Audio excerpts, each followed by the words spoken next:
दे रखी है clay layer, जिसकी जो डेप्थ है वो हमको दे रखी है 10 मीटर्स। ये सैंडविच्ड है बिटवीन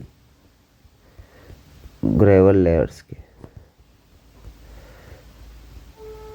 इसका मतलब ये है कि ऊपर भी ग्रेवल है नीचे भी ग्रेवल है, इसका मतलब है डबल ड्रेनेज है। जो ड्रेनेज पाथ है वो होगा h/2, मतलब कि ये हो गया 5 मीटर्स। मतलब कि वाटर मॉलिक्यूल को ही हाफ पाथ ही ट्रेवल करना पड़ेगा, इसलिए इसको हाफ करते हैं। हमको दे रखा डिग्री ऑफ कंसोलिडेशन दे रखा है 40% और टाइम दे रखा है 2.5 ईयर्स। इसके साथ में हमको कोफिशिएंट ऑफ परमेबिलिटी दे रखा है 0.5 इंटू 10⁻⁸ सेंटीमीटर पर सेकेंड। ये बोल रहा है कि अगर हम जो प्रेशर है, मतलब कि अगर इफेक्टिव स्ट्रेस को हम इंक्रीज़ करेंगे बाय 80 kPa, मतलब 80 किलो न्यूटन पर मीटर स्क्वायर से, तो हमको निकालना है सेटलमेंट कितना हुआ क्ले लेयर का।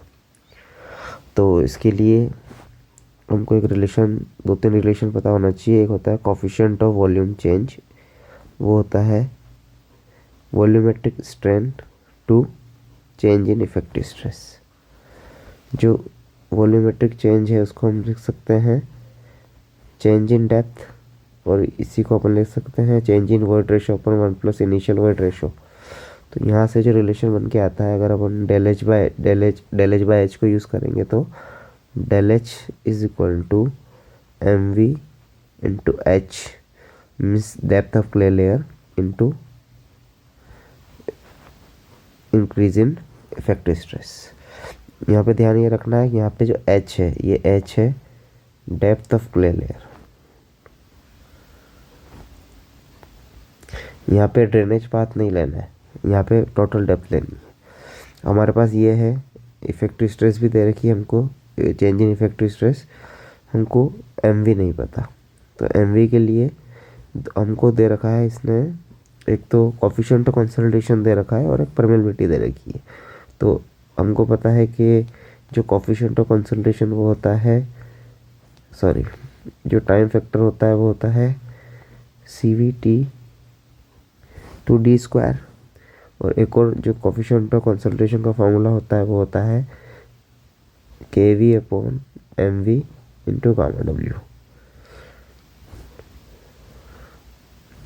इसमें टीवी टाइम फैक्टर है, डी ड्रेनेज पाथ है, सीवी कोफिशिएंट ऑफ कंसोलिडेशन है, केवी कोफिशिएंट ऑफ परमेबिलिटी है, MV coefficient of volume change है, और γ/W अपना यूनिट वेट ऑफ वाटर।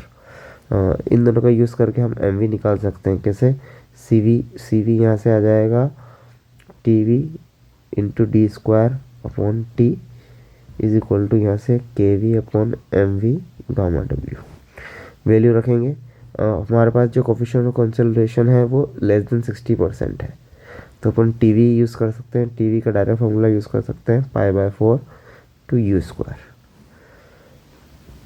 तो यहाँ से अगर मैं π/4 इंटू u² को मैं ले रहा हूँ 40% है, तो 0.40 का square into d²। Drainage path अपना 5 है, तो ये हो जाएगा 5 का स्क्वायर डिवाइडेड बाय टाइम है अपने पास 2.5 ईयर्स। मैं इन सबको सेकंड में चेंज कर रहा हूँ क्योंकि यहाँ पे भी सेकंड है, तो ये हो जाएगा years 365 days 24 hours into 3600 seconds. ये सेकेंड्स में चेंज हो गया।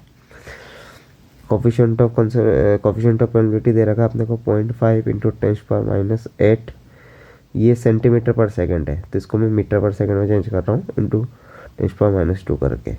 mv हमको निकालना है और 9.81 किलो न्यूटन पर मीटर क्यूब अपना यूनिट वेट ऑफ वाटर है। इसको हम सॉल्व करेंगे तो mv की जो वैल्यू आएगी वो निकल के आएगी 0.300127908। ये हो जाएगा मीटर स्क्वायर पर किलो न्यूटन इसकी यूनिट। इस वैल्यू को हम यूज़ कर लेते हैं यहाँ पे।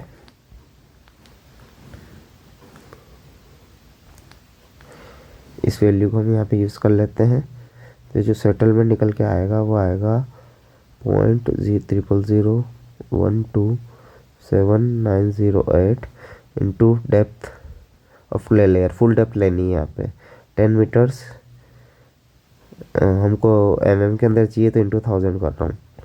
और डेल जो इफेक्टिव स्ट्रेस दे रखी है अपने को, चेंज इन इफेक्टिव स्ट्रेस वो दे रखी है 80 kPa है। तो इसको हम सॉल्व करेंगे तो आंसर आएगा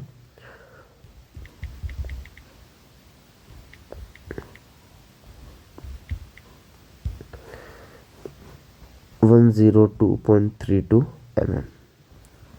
ए राइट हो जाएगा इसका।